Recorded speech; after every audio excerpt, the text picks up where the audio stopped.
Hi everyone, Steve here with another mentalism review, this time for Banachek's Penguin Live Lecture. Now, couple of things. I'm not going to try to sell you on whether or not you should get a Banachek lecture. You should get everything of Banachek's. If you're in mentalism, if you're into mentalism, you should get every Banachek product, I think. If you don't have Banachek stuff, this is the lecture to get. Definitely get it, hands down, no doubt about it. If you only have one or two things of his, absolutely get this lecture. $30 for what's in this lecture is crazy. The Penguin Live lectures are an amazing deal. Banachek talks about PK Silverware in here. He goes over everything. It is $30 product on its own. That alone pays for the whole lecture.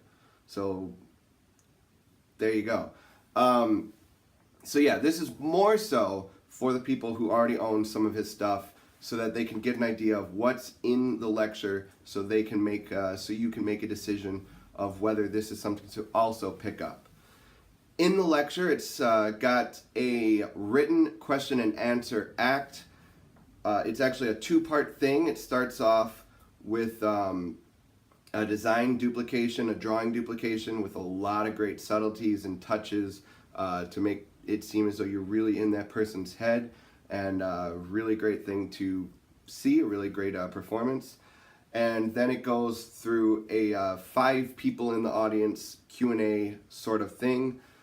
In the lecture, it's done kind of short, it's done in a short amount of time frame, but these two things combined together could take up a very large portion of a stage act. You can adjust this to however you want, I'm sure, and you'd be able to take up, again, this would be a major highlight of just about any working performer's mentalism stage act. It does use a separate product that you're not likely going to be able to make and is not going to come with the lecture. That is Banachek's Padfolio. I believe that thing, I think it cost about $50 separately. It does look like a very nice device, a very casual looking thing that works really well for what it is. However, if you look through Practical Mental Magic or a couple of other things, you can find something that will do the same job so that you can do this act without the Padfolio. But it is nice to see a live performance of the Padfolio for those of you that were considering buying it. As well as that, there's a couple of book tests that are done. There's he has one where I believe there's like 2 books out in the audience, and he's able to reveal some stuff from one, some stuff from the other. There's some nice touches that kind of go along the lines of his brain game sort of thing, of being able to know what letter somebody's thinking of, and those are things that you can apply to stuff more than just a book test. So those are nice touches to know. There's a phone book test where he's able to predict the phone number that somebody stops on, and another one where he shows he takes his ring and goes along the book and is able to know the word that somebody's going to choose, even though he's able to name off that they could have chose many different words, and the spectator agrees that they could have chose a lot of different large and interesting words. He then goes into PK touches, which is a routine of you're tapping one person and a different person's feeling it. He takes the core principle of it and then kind of expands on it so that you can get a lot more out of it. He shows all the different things that you can do with it if you just add a little bit of creativity to it and take a little bit of time to think about it. He gives you multiple routines, which really should get your brain kind of going as to how else you can perform this. So he takes it well beyond the little booklet that I got when I originally learned PK touches. Goes into PK Silverware as well, talking about the time bend, the twist, the break, the bend happening in the spectator's hand, the bend continuing in full view in front of the entire audience, as well as the spectator feeling when the fork has changed in their hand. So they actually feel when it's about to bend, and that's without Banachek touching them at all.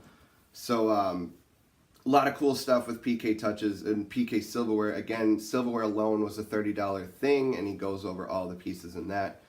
There's also some easier routines. He has a peak that he shows, and he does a couple of peaks, 2 items with it. Does it twice. I mean, he shows the peak in 2 different scenarios, and does a simple method and shows how it can make into a larger effect. He has a simple effect where he is able to essentially reveal every single card somebody chose in the entire audience. He goes through about 10 of us and is able to reveal every card that we chose. He also has a mental epic routine where the last choice seems very impossible, very difficult, and it seems like he knows it before the spectator even says anything. So it really like undercuts any method that you normally think of with the mental epic. And I wrote in my notes, mental epic A++++. It was a really great routine. He also tried to bury this towards the end. He talks about this more in the beginning. He talks about pocket writing, gives you all the details about how to do it. So if you're not currently doing this, I think you will start doing it after you see the lecture. It was he goes through all the details with it. And then, as Penguin lectures usually go, there's a large discussion at the end, a large interview with him, and he talks a lot about his past. This is not it's a large amount of time that he does the interview, but it doesn't feel like it's the majority of the lecture. When I came into the lecture, I thought mistakenly that it would be more so an interview, and that since he's such a professional, such a working professional that's on TV working with big names, I really didn't think he'd give away a lot of stuff. And I thought it would just be a couple of the things that I already learned and owned and seen when I saw him perform a couple years, about 6 years ago in Houston. So it was really nice to see that that wasn't the case. There's a lot of material here. So let's go over some pros and cons. The pros, like I said, he goes over everything. There's really no stone left unturned, and he really gives the goods. He mentions he's got some friends that say that you give away too much, and his response to that was that he would rather you know all the details and perform these things properly rather than performing them poorly. He really wants to see magic and mentalism move forward, and so he gives you all the details, and it's really true. He really does. He gives away everything in this, every little detail that you need. Much more than what's in a lot of the written material for the things that I've seen in here. He gives a lot of variations on classics of his so that you aren't performing them exactly how he's performing them. He really stressed in the lecture of being able to take these ideas and break them down, switch them up, and make them work for you. As well as that, I think you could get, with just a little bit of extra touches here and there, I think you could get 2 full stage shows out of what's in this lecture. As well as you can perform this stuff close up and walk around, maybe not all of it. You're not likely going to perform the book tests to like everybody. Maybe the mental epic might be a bit more theatrical, so maybe it's for a larger stage, but you could take things from each of them and put it to your close-up stuff. The Q&A act, again, probably not going to be done close-up, but PK Touches has been done close-up by plenty of performers. Silverware has been performed close-up by plenty of performers. And then there's the pocket writing, there's the simpler effects that he did with the multiple card selection. So there's a lot of stuff you could use for close-up, perhaps even walk around. Some cons, these are very thin cons. You can't make the Padfolio. The Padfolio is not part of this. You're not going to get a Padfolio shipped to you just because he mentioned it in the lecture. However, he gives there are other options that exist.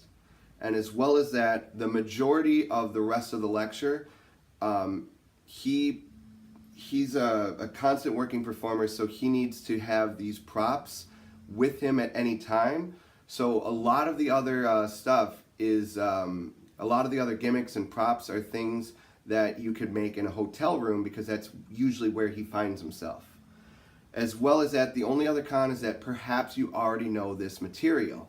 Even then, I think he gives you extra details, and unless you own everything I said that occurred during this lecture, I think even then it's worth the $30, but that is a choice up to you. I thought the interview section, I learned a lot of things that I hadn't heard before during the interview, as well as plenty of little details about the routines I already knew. Getting to see them live is great, and then learning some new routines that I hadn't seen of his. So that's about it for me.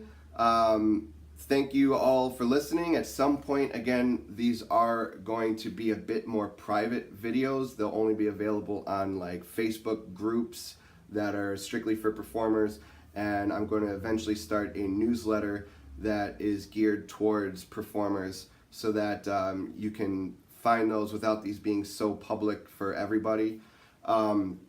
So feel free to subscribe to the YouTube channel, and you can follow along on Facebook at facebook.com/SteveTheAmazing.